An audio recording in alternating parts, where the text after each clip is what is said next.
más o menos entre un 2 y un 5% de los niños van a tener ese tipo de diferencias y generalmente son trastornos que son muy prevalentes. La mayor parte de las veces las alteraciones duran toda la vida. Van cambiando con el tiempo y se pueden presentar desde muy temprano.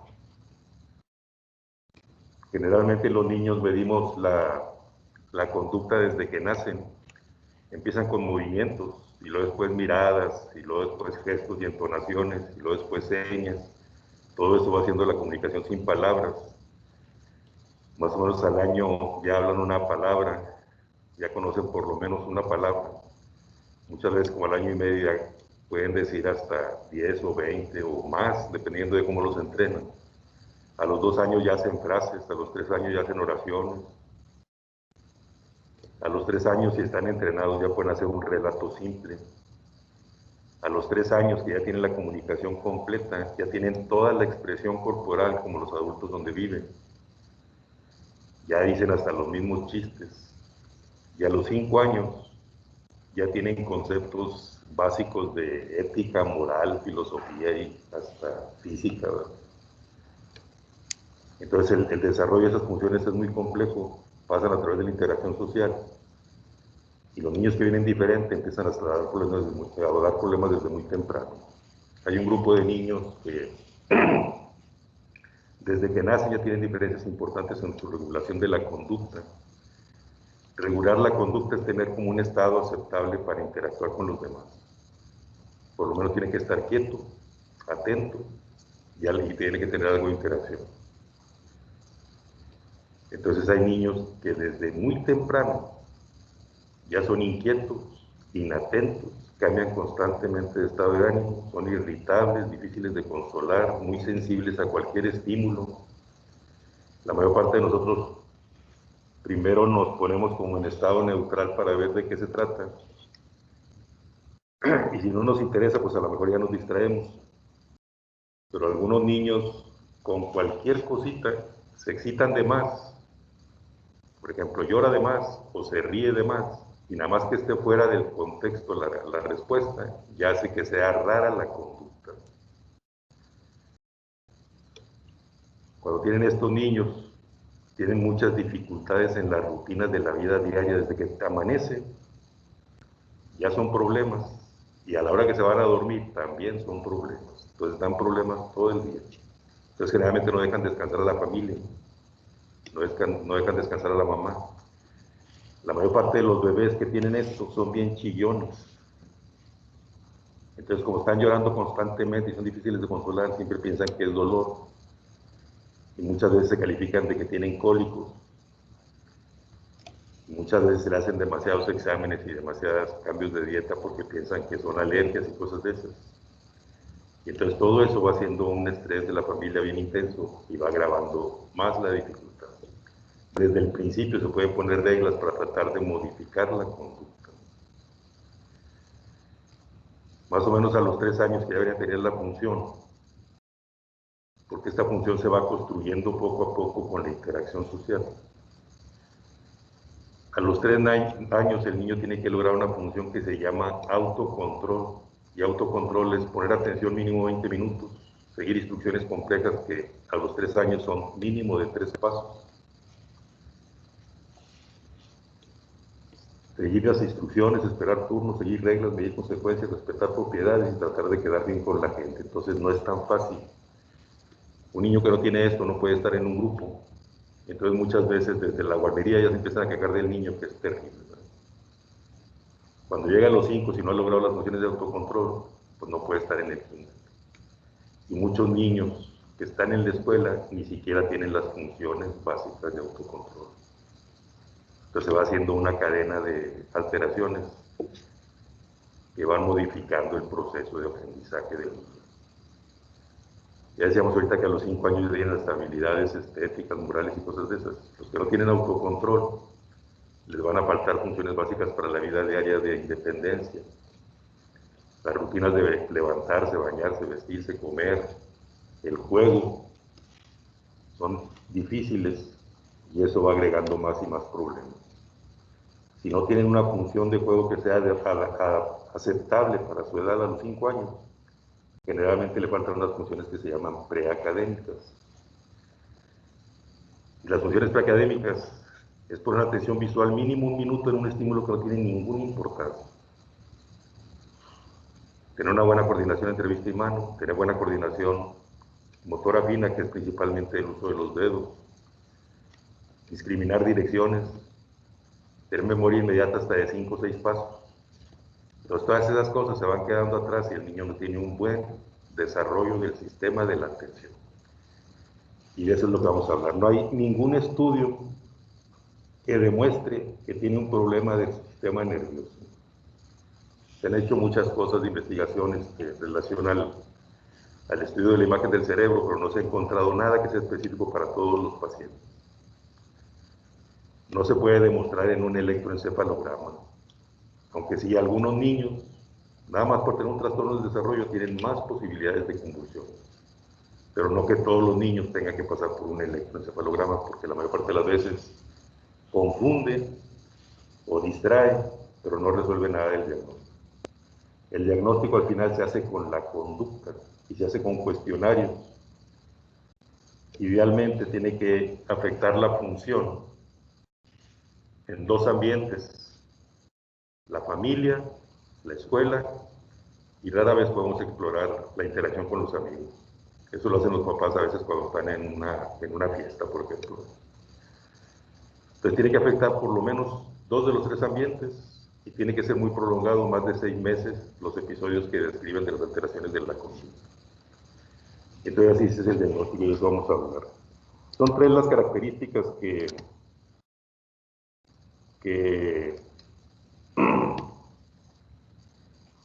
identifican el trastorno y se describen como inquietos, inatentos e impulsivos. Siempre están combinadas y en los libros, por ejemplo en el DSM-5 se describe que hay varios grupos. Los grupos cambian dependiendo de la situación donde esté el niño y también cambian con la edad. Entonces en realidad no es tan importante tener como bien identificado el subtipo de trastorno que tiene. Si es inatención, hiperactividad, o hiperactivo e impulsivo, o inatento e impulsivo, cosas así, está bien para la descripción y para la investigación, pero no es útil en la clínica diaria.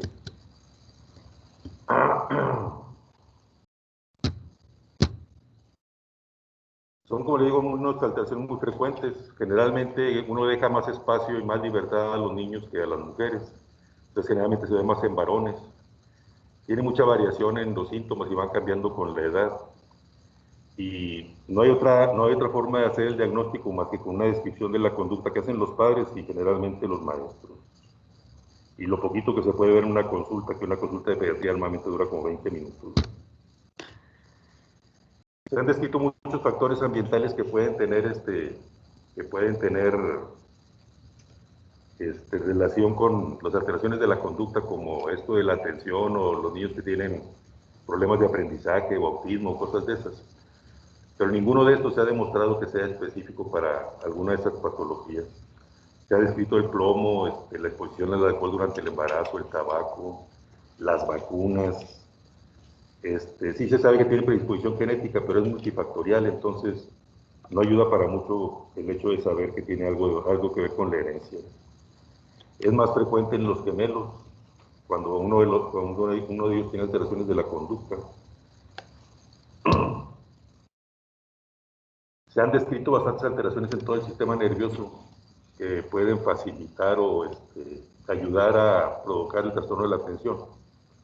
Se han descrito alteraciones en la corteza prefrontal, que es la parte anterior del lóbulo frontal, principalmente en el control de las inhibiciones, o en los ganglios basales, o hasta en el vermis cerebeloso. Entonces son muchas alteraciones que, como les digo, está bien para propósitos de investigación, pero para propósitos clínicos y prácticos no es tan útil que tengan estas diferencias en las imágenes. El diagnóstico se hace con cuestionarios. El más frecuente es uno que se llama escala de Conner.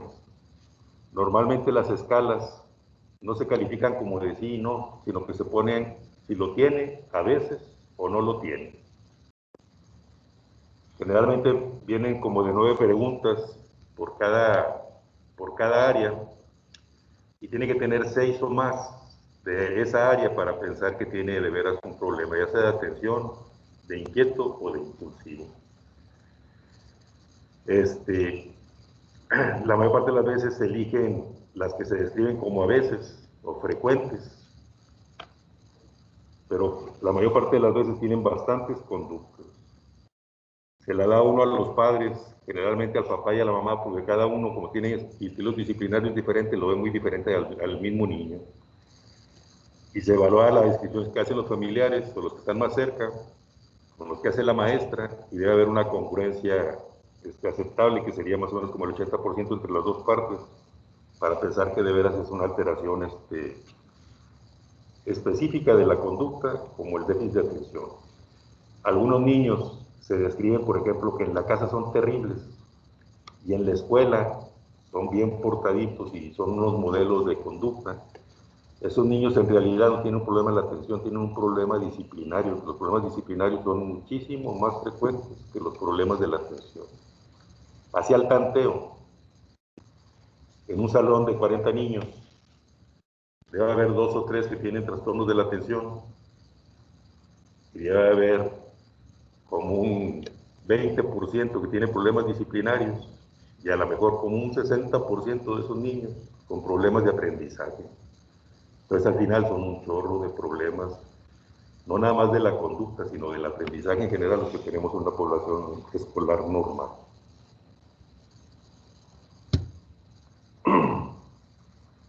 Esos son los signos que normalmente pues es un niño que es inquieto, no se puede quedar quieto, siempre se está moviendo. En las escuelas siempre queremos que los niños o las personas estén atentos a uno y que lo estén viendo y que supuestamente tengan la conducta de atención, que eso es difícil de mantener más de 20 minutos en una situación normal. Entonces siempre se están moviendo, se salen del banco o están interrumpiendo o dicen cosas que no deben o hacen cosas que no deben, que esa es la descripción de la conducta que uno busca. Eso tiene que ver con la impulsividad, que normalmente los niños impulsivos son más fáciles que no los soporten, porque generalmente hacen o dicen cosas que no deben, y eso molesta generalmente bastante a los demás y a los adultos. No miden las consecuencias, entonces se atreven a hacer cosas que son muy peligrosas. Tienen que tener estas conductas presentes, y luego presentes por mucho tiempo, que son más de 6 meses. El diagnóstico supuestamente se hace después de los 5 años, porque antes de los 5 años está en desarrollo el proceso de la atención. Pero como les decía hace rato, desde el lactante se puede reconocer que ya tiene bastantes diferencias en el control de la conducta, y no es necesario esperarse para empezar con el manejo de la conducta o para empezar con medicamentos.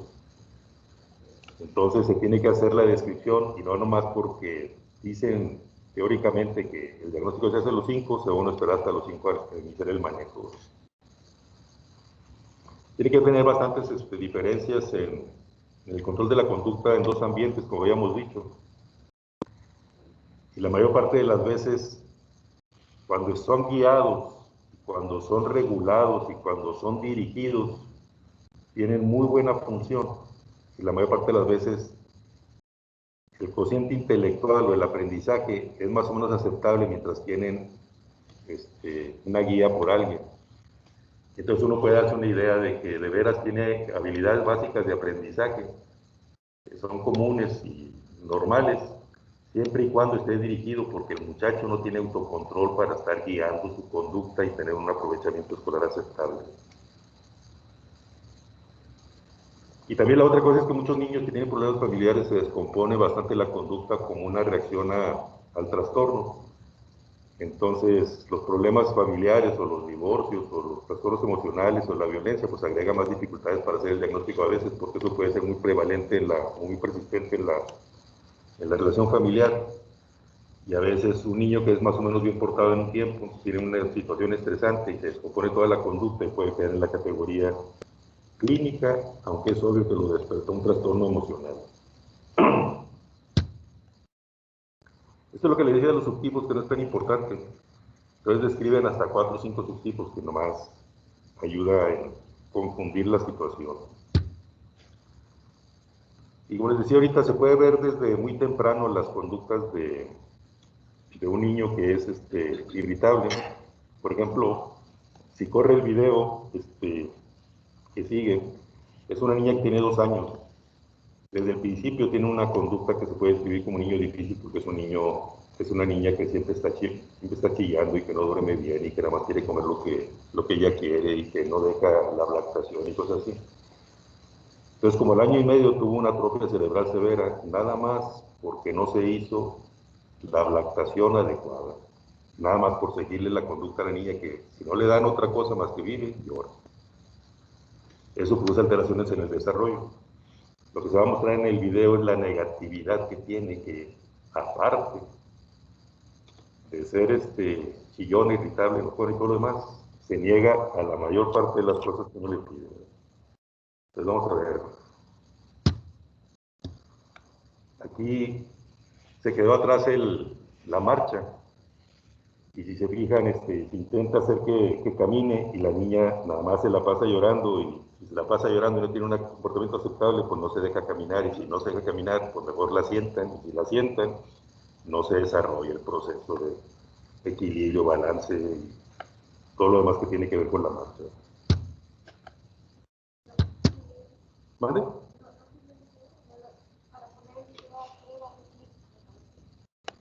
¿Te doy un clic? Sí, pues ya le puse, pero no camina.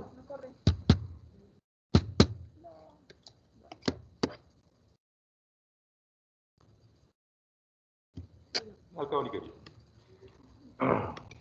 Total, ahí lo que se ve es que se la pasa llorando. En la otra imagen que está sentada, trate de platicar con ella y me está viendo que esas respuestas de atención visual son adecuadas. Y tiene otra función que es muy importante para la comunicación, que se llama compartir la atención. Compartir la atención es que yo le hago así y casi todos los demás se preguntan qué están haciendo. Pero si le hago así, casi todos voltean y tratan de ver lo que yo estoy viendo. Esa función es muy importante, a los 8 meses de edad se desarrolla, y es muy importante para la comunicación social. Que no se quede viendo, que no imite, repita gestos y señas. Eso es importante a los 3 meses de edad. Y a los 8 meses debería tener esta conducta para buscar información. Muchos niños tienen autismo, les faltan esas funciones, se pueden reconocer desde los 3 meses. Nuevamente el diagnóstico de autismo lo hacemos en nuestro medio como alrededor de los 4 o 5 años. Y todavía a ver si es autismo. Es obvio que si no se comunica, no interactúa y no tiene funciones básicas de comunicación sin palabras, eso es autismo, ¿no? Entonces ahí lo que se ve es que le enseño una hoja y dice que no. Le enseño una paleta, se me queda viendo a mí, le pide permiso a la mamá, se le queda viendo la paleta y también dice que no. Y al final no acepta nada, nomás dice que no. Entonces era lo que se iba a ver, pero no se vio. En los preescolares va disminuyendo, sí.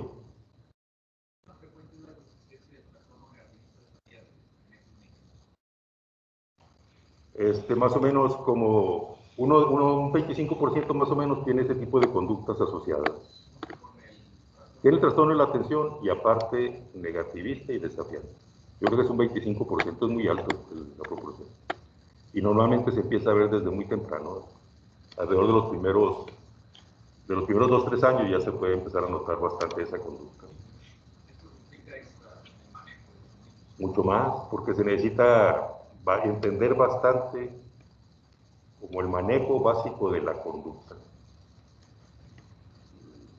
La mayor parte de nosotros tratamos de controlar a las personas con palabras. Yo ya le expliqué y le dije 1000 veces, lo tienes que guiar y guiar y guiar y modelar el patrón miles y miles de veces. Más o menos, para aprender un concepto, dice en general, necesita una repetición mínima del 80% de las veces, de 20,000 veces. Y yo quiero por lo menos aprender a pegarle a la pelota del tenis, por ejemplo. Tendría que repetir la función 20,000 veces, a ver si le pego. Si le acierto el 80% de las veces, empiezo a aprender. Si quiero ser profesional, necesito millones y millones y millones y millones de ejercicios. Pero aquí la cosa es que la mayor parte de las veces somos inconsistentes en la repetición y eso hace que el aprendizaje sea muy deficiente. Idealmente se tiene que guiar, que se equivoque lo menos que se pueda desde el principio para estarlo guiando, y eso nomás se hace buscando los ojos, exagerando gestos y señas, hablando despacio y modelando la conducta que uno quiere. Cambiar esa conducta en los adultos para el manejo de los niños necesita mucho entrenamiento. Entonces se puede cambiar, pero se necesita bastante entrenamiento a la familia. Este niño ya está medicado y ha ido mejorando. Y se fija en la postura, no es la adecuada como para la interacción. Normalmente esa postura, supuestamente le dice a uno como maestro, le dicen, este güey me está poniendo atención, está ido, y mira cómo se siente. Entonces, así, nomás por la pura postura, con que uno estuviera derechito y estuviera viendo al maestro y le estuviera haciendo como que sí está aprendiendo, el maestro por lo menos no lo va a molestar, ¿verdad? Pero con esa conducta que se esté moviendo y que se salga de control y luego que se ande rascando y luego que se ande moviendo la panza y la fregada, que es lo que se nota en la imagen, le dice uno, siéntate derecho. Se sienta, no le dura ni 5 segundos la función y luego otra vez se cae. Y luego, en el video, él está hablando de que le da molestia a la medicina y que le duele la panza y que por eso no se la toma y no sé qué. En realidad dice la mamá que no se ha quejado de nada, nomás que como tiene que inventar algo ahí, pues está diciendo cosas de más. Y la otra cosa que menciona, que se nota ahí, es que la coordinación motora fina, más fina, de todo el cuerpo, es lo que tiene que ver con el habla. Entonces, a pesar de la edad, que tiene como 9 años, tiene bastantes distorsiones en el ritmo del habla y en la pronunciación de las palabras. En los adolescentes generalmente la inquietud va disminuyendo bastante, pero la impulsividad es muy persistente. Entonces la impulsividad hace que se metan en muchas dificultades sociales y los expone bastante a riesgo. A veces la gente se disculpa de no usar los medicamentos porque dicen que pueden ser adictivas. En realidad las medicinas no son adictivas.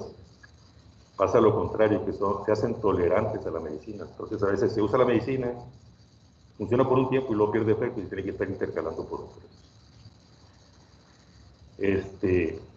Y generalmente muchos niños no son aceptados en la escuela, todos son expulsados, y si son expulsados y no tienen un programa educativo aceptable, la mayor parte de las veces se juntan entre ellos los malitos y se ponen más mal de la conducta, ¿verdad? Entonces generalmente eso se hace más progresivo, y no es por los efectos de la medicina, es en realidad por las diferencias en la educación y la falta de uso de medicamentos. Este muchacho tiene un problema de la atención y de impulsividad. Y lo que sí vamos a ver en el video es que le empiezo a preguntar de la escuela y luego empieza a hablar de cosas de la tele.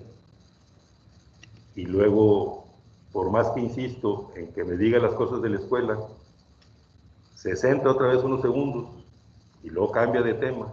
Y luego al final ya se va de donde yo le estoy hablando y se va a la ventana y anda caminando por el cuarto y ya no está haciendo nada de caso. Pero si lo quiere uno guiar, tiene que volver a empezar una y otra para que haga las cosas correctas. Como decíamos ahorita, hay muchas otras alteraciones asociadas, generalmente los problemas del lenguaje, del aprendizaje, las dificultades en la interacción social, los problemas de disciplina, lo que decíamos ahorita, negativista y desafiante, son conductas que frecuentemente se asocian o van junto con el trastorno de la atención. La más difícil de todas es la conducta antisocial, porque estos muchachos planean hacer el daño, ¿verdad? Y entonces andan buscando la forma de estar lesionando o molestando a las personas, y eso da todavía más problemas de interacción. Los niños que son inquietos generalmente tienen más movimientos raros, que se describen como coreiformes, o tienen más frecuencia de tics, y la asociación entre trastornos de la atención y tics complejos, o el síndrome completo de la Tourette es muy alta, ¿verdad? Y también los estimulantes muchas veces favorecen o precipitan que se presenten los tics. Ahorita nada más con la pandemia, la frecuencia de tics en la consulta general ha aumentado bastante, ha aumentado como 4 o 5 veces el promedio.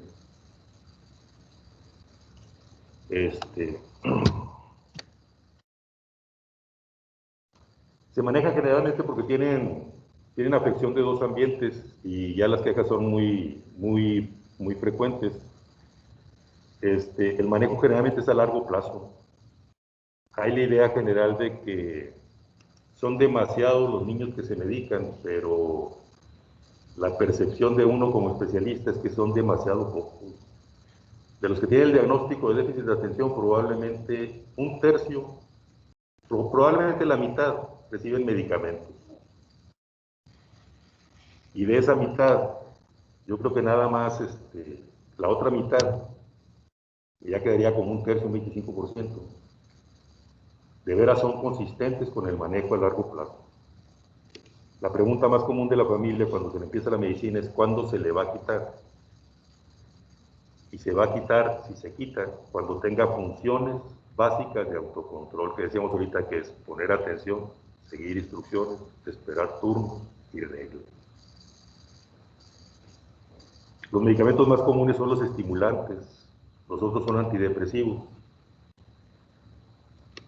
Y generalmente es el metilfenidato y la atomoxetina los que se usan más frecuentemente. Tienen, por ejemplo, una eficiencia más o menos como de un 80% ambos, y se pueden estar intercalando cuando se llega a desarrollar tolerancia. No producen adicción, que eso es muy importante aclararle a la familia, que la mayor parte de las veces, muchas de las inconsistencias son porque el niño no se quiere tomar la medicina. Y en algunos niños produce molestias como dolor de cabeza o molestias abdominales que se pueden manejar con medidas simples que, por ejemplo, la regla general es, por ejemplo, que le empieza uno con la medicina y para el control de la conducta y para que se calme, pues le enseña a uno técnicas de respiración o le enseña a la mamá que le dé masaje para las molestias que pueda tener por el cansancio, o le ponen la rutina del sueño para facilitar la transición del sueño si llega a tener molestias de insomnio que son rarísimas si se usa el medicamento de forma adecuada. Y entonces pueden dar ciertas sugerencias para mitigar las molestias que pueda producir el medicamento. Este es un niño que tiene el trastorno de la atención y luego aparte es oposicionista, desafiante y terrible. Entonces, ya está grande, tiene muy buen aprendizaje, que es lo que lo disculpa. Pero la conducta es muy difícil de controlar. Y en el video se ve, o lo que se nota es que iba condicionado que si no se portaba bien, no lo volvían a llevar a los paseos. Y entonces iba a andar agarrado de la maestra, que será la maestra supuestamente más estricta, pero normalmente entre más autoritario y más estricto es el ambiente, más se resisten estos muchachos.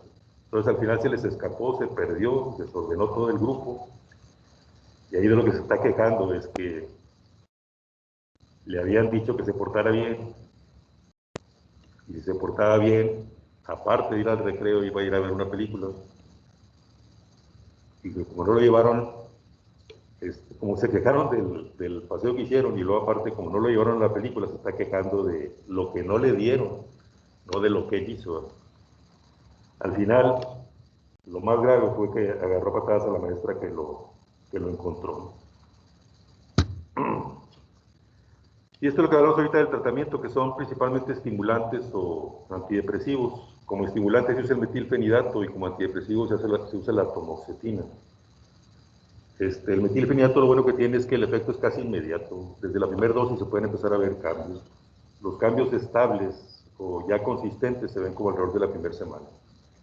La atomoxetina puede tardar hasta 2 semanas en empezar el efecto, va a ser consistente. Entonces a veces cuando se intercalan, se usan los dos, Y ya que empieza a tener efecto la atomoxetina, se retira el estimulante, que en muchos medicamentos que se usan del sistema nervioso se tiene que ir destetando los medicamentos para hacer cambios. Con estos medicamentos se puede cambiar bruscamente y no pasa nada.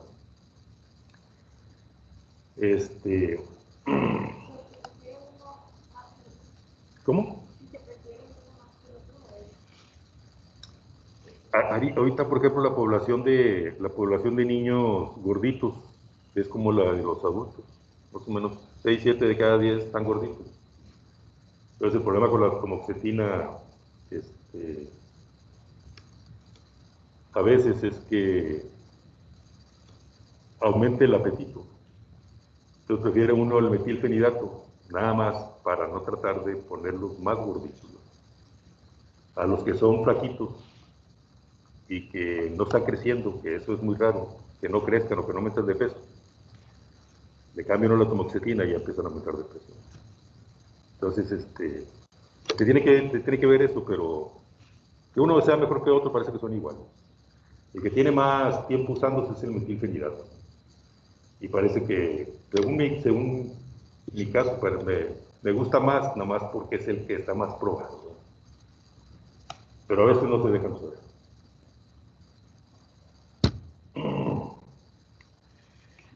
Y hay de acción corta y de acción prolongada. No son equivalentes las dosis. Por ejemplo, si yo le pongo a un niño 2,5 tabletas de 10 miligramos, van a ser 25 miligramos. Le puedo dar una de 25 miligramos, hay de 18 y de 25 y luego de 36. No quiere decir que le voy a poner los mismos 25 miligramos porque tiene mucha diferencia en la función. Entonces se estima más o menos la dosis, pero tiene uno que volver a empezar a calcular cuál es el efecto que tiene la medicina. A veces los problemas con las medicaciones que son de liberación prolongada es que se va liberando lentamente. Entonces la conducta tarda mucho en modificarse en el uso de la medicina, en las horas que se usa la medicina. Entonces a veces intercalamos uno de acción corta con otro de acción prolongada para que tenga un efecto más estable. Generalmente se usa una sola dosis en la mañana, después del desayuno, porque la mayor parte de los niños van a la escuela en la mañana. Pero a veces se puede usar antes de las 3 de la tarde la siguiente dosis para que tenga un efecto más aceptable cuando se descontrolan bastante después de la medicina. Y algunas personas describen que mientras tiene la conducta aceptable, se aguanta. Pero parecería como que rebota la conducta porque a las horas que no hace efecto la medicina se pone peor, ¿verdad?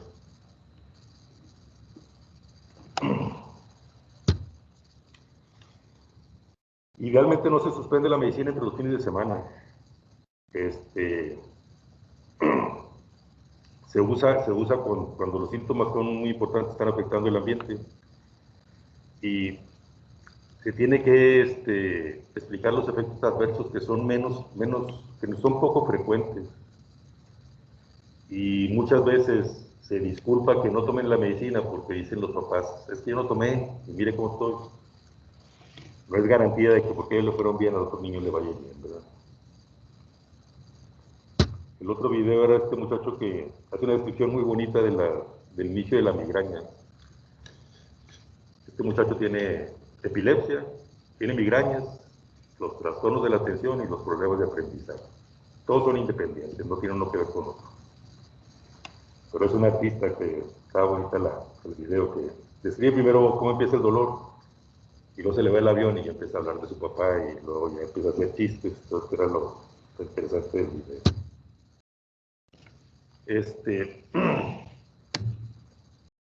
En el manejo de la conducta, lo difícil es que el manejo de la conducta es una cosa natural.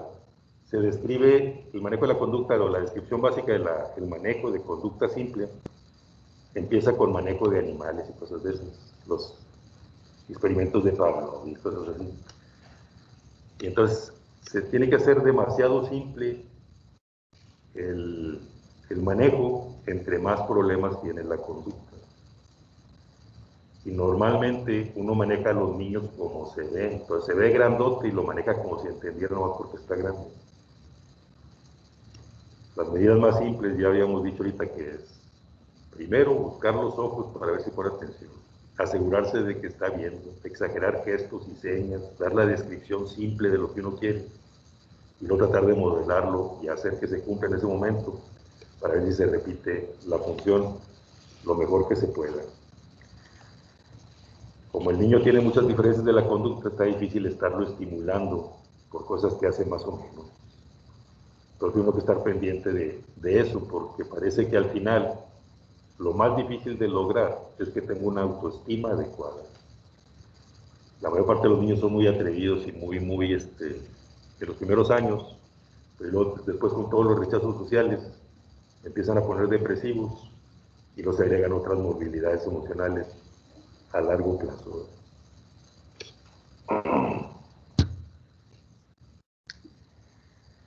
La conducta de uno depende primero de la función que tenga, y luego del estilo disciplinario que le pongan, y luego de la situación ambiental. Todos los papás tienen que entender que todo eso puede modificar el patrón de la respuesta para tratar de ordenarlo lo mejor que se pueda para el niño. Sí.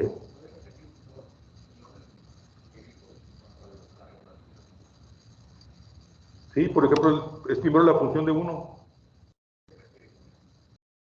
Si yo tengo un problema en la atención, esa es la calidad de la función que tengo ahorita, o la calidad de la función que tengo. Si es un niño regulado, buena onda, sociable, divertido, pues no le da problemas a nadie. ¿Verdad? Entonces, primero, la cosa sería la calidad de la función que tenga. Puede estar muy grandote, pero tener un problema de la atención bien severo, y se porta como un chavito de menos de 5 años. Y ya, por ejemplo, de 12 o 14 años, aguantarlo con las cosas que hace un niño de 4 o 5 años, es difícil. Entonces, primero es la función del muchacho, y luego la habilidad para disciplinar del adulto, y luego el ambiente. Entonces, por ejemplo, la mayor parte de los ambientes de nosotros tienen mucho ratal de estímulo. Tratar de centrarlo en una cosa educativa, cuando tiene bastantes estímulos, está bien difícil. Por ejemplo, antes parecía que lo que les detenía era la tele, ¿verdad? Muchos niños ahorita que tienen ese tipo de diferencias no quieren que esté el familiar aquí cerquita. Y parece que está poniendo atención aquí, pero está jugando con otros chavitos y está interactuando con un juego que no tiene nada que ver con la clase. Si no está el papá aquí, no lo está dirigiendo para que esté atento a lo que tiene que hacer de la clase, porque no te lo va a tocar al papá hacer la tarea y cosas así, ¿no? No se entiende.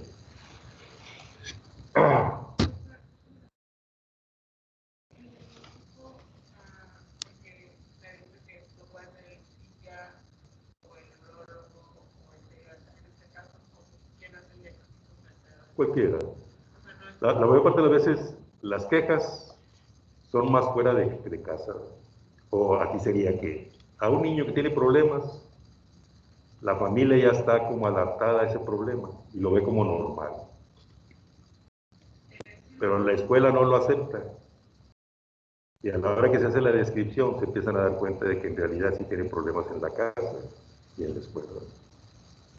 Y por eso mismo sería el comentario, porque muchas veces estos informandos de la escuela de nada, ya ve que hay súper interactivos Todos, la mayor parte de los niños son hiperactivos. Y por ejemplo, eso que pasa de que tiene que estar 3 o 4 horas seguidas sentado escuchando al maestro, no es una situación normal, ¿no?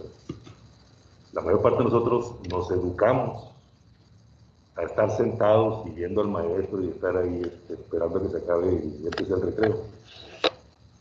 Pero porque estamos como entrenados para eso, ¿no? Pero los niños que tienen dificultades, pues eso que se van a salir de dificultades.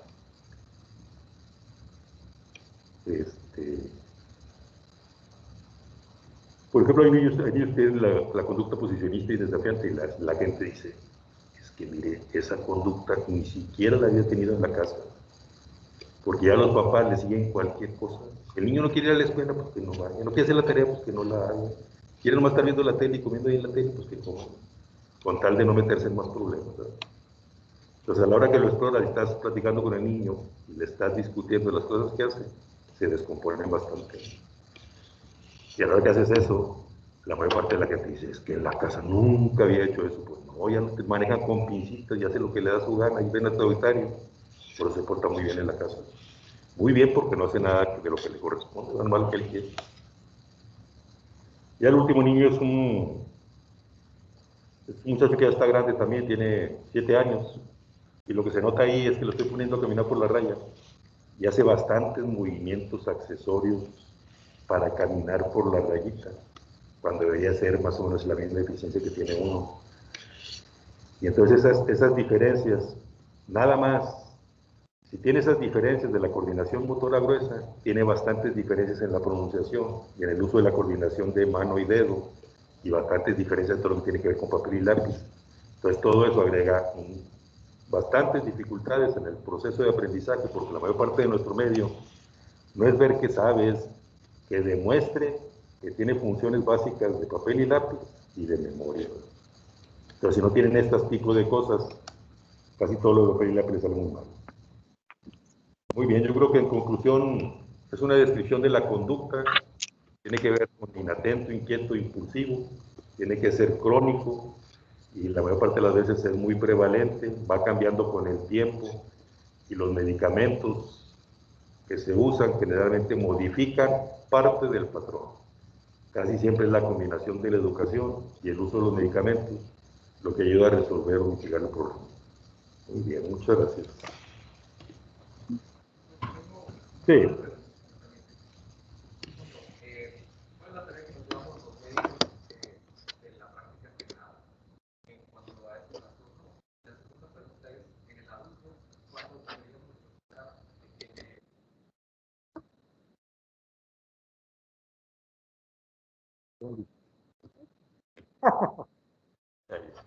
Esta es la primera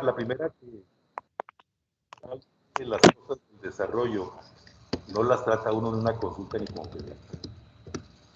Muchas de las enfermedades, porque estas cosas caen más dentro de la categoría de la prevención, medicina de prevención.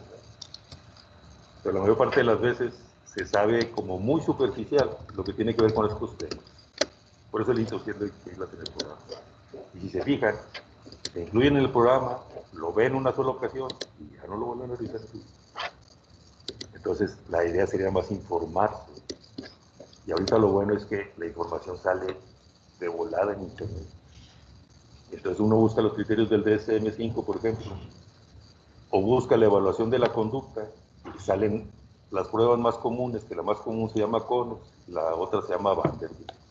Entonces, si acaso más familiarizarse un poco con este tipo de cosas para reconocerlas e identificarlas, sería la respuesta a la primera pregunta. ¿Y la otra cuál era? Ah, el adulto tiene que, generalmente ya pasó por el uso de medicamentos y la mayor parte de las veces ser consistente en el manejo crónico de cualquier padecimiento es muy difícil. La consistencia, cuando es buena, va como un 70%. En la práctica que yo hago, más o menos la consistencia de los familiares es como del 30 al 40% a largo plazo. Pues ya estoy respuesto a la medicina y notan un cambio con la medicina que por lo menos disminuye la impulsividad.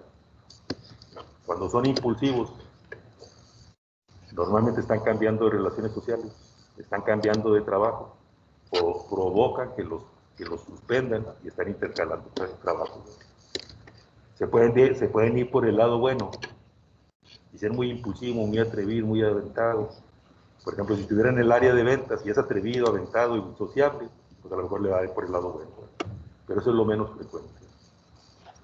Y aquí la decisión tendría que ser la decisión del adulto de tomar medicamentos, que yo me dedico a los niños, no sabría decirte cuánto es, pero yo creo que es menos frecuente que en niños. El uso de medicamentos en adultos es menos frecuente que en niños.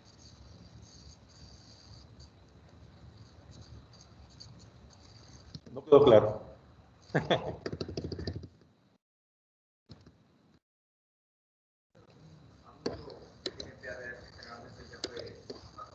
Sí, seguramente sí.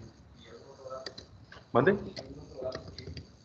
La mayor parte de las veces son los datos de la impulsividad, que lo más común con la impulsividad es bastantes dificultades en la interacción social. Si eres impulsivo y no sigues las reglas del grupo, te sacan de volada. En cualquier situación social común, así cotidiana, tú llegas, están 4 o 5 platicando, tú llegas y no te adaptas como para seguirle la corriente al grupo. El grupo se deshace y se vuelve a formar otra parte. Entonces, nomás conocer un poquito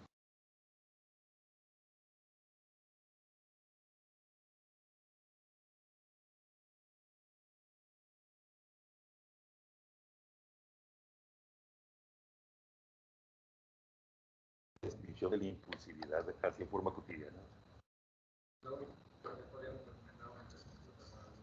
Sí. Te consulta con el adulto, y cuando lees los artículos, por ejemplo, del manejo en adultos,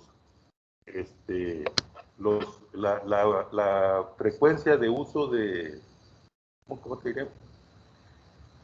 Los neurólogos ven menos trastornos de la atención que los psiquiatras. Los psiquiatras ven más trastornos de la atención, casi siempre porque empiezan con otros datos de ansiedad o depresión y encuentran que el origen de todo el trastorno es un déficit de atención que terminó siendo otro trastorno emocional.